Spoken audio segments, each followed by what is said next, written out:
Hey everyone, welcome to Boosted Tutor. I'm Brandon, and a new set's about to be released, Amonkhet, and that means pre-release is almost here.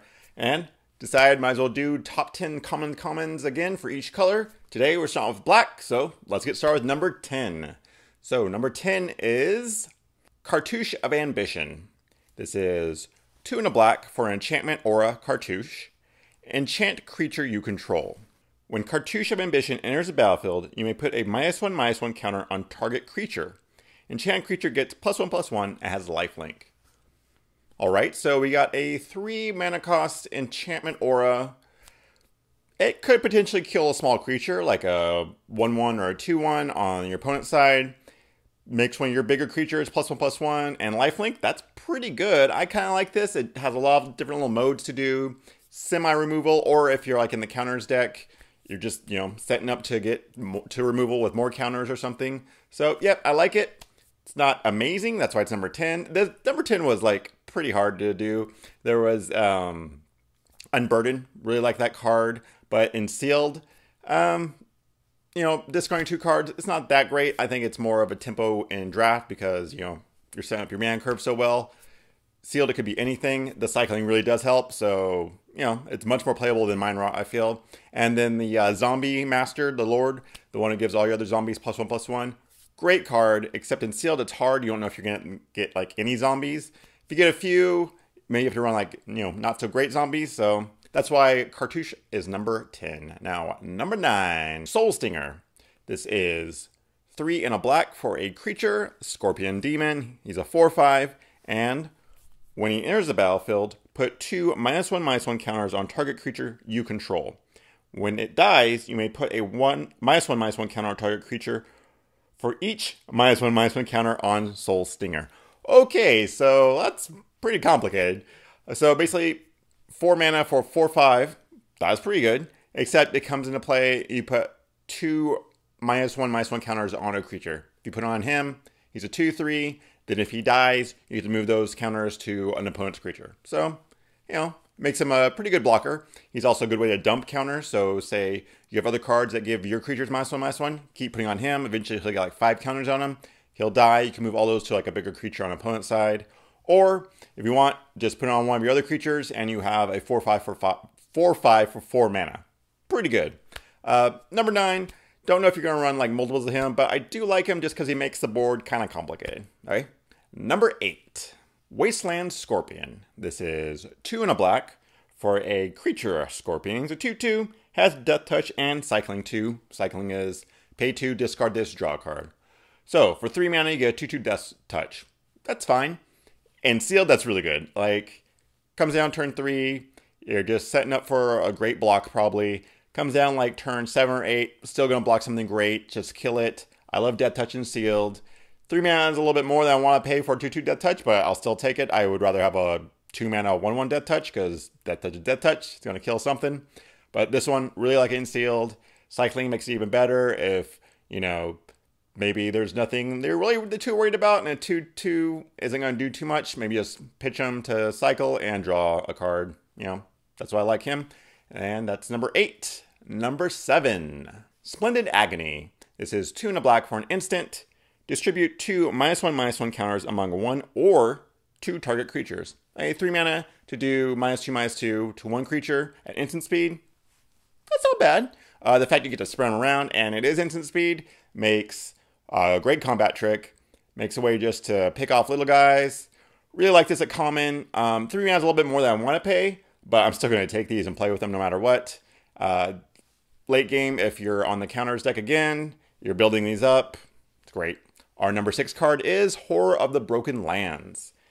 4 and a black for a 4/4 creature horror. Whenever you cycle or discard another card, Horror of the Broken Lands gets +2/+1 until end of turn, cycling 1 black.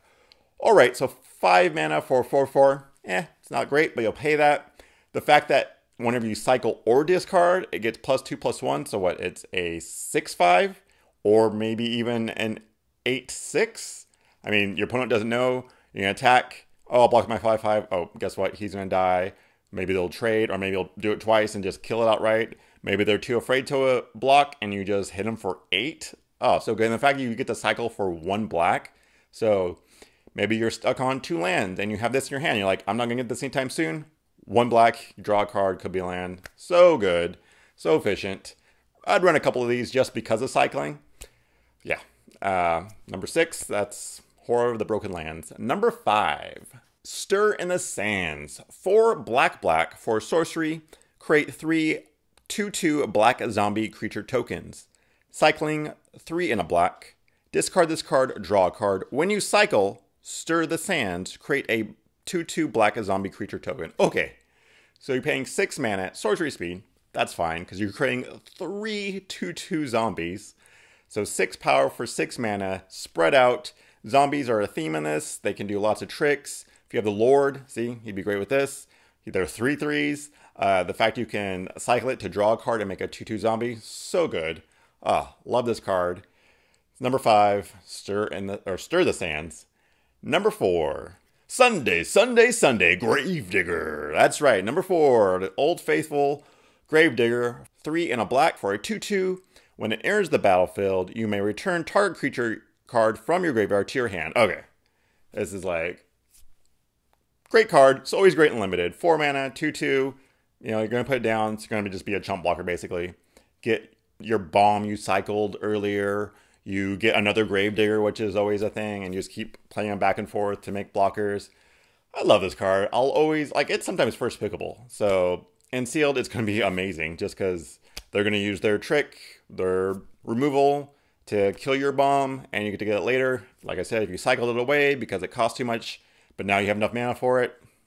So good. Number 4, Gravedigger. Number 3, Baleful Ammit. 2 in a black for a creature crocodile demon. It's a 4/3 with lifelink. That's pretty good. When it enters the battlefield, put a 1/1 counter on target creature you control. Okay, so 3 mana for a 4/3 with lifelink. But when it comes to play, you got to put the counter, so it's a 3/2 with lifelink. That's still not bad. Not great, but not bad. If you just put it on something else, like it's a 4/3 with lifelink, which is amazing for 3. I really like this guy. I feel like if you can get multiple of these, it's just so good.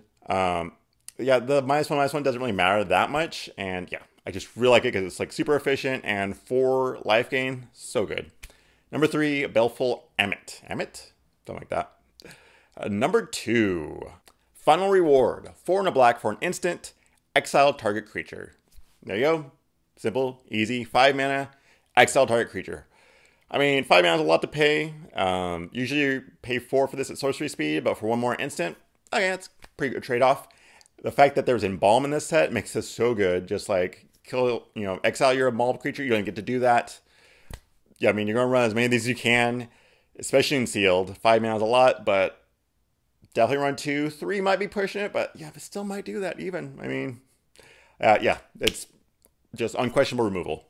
That's why it's number 2, Final Reward. And our number 1 card, Bone Picker.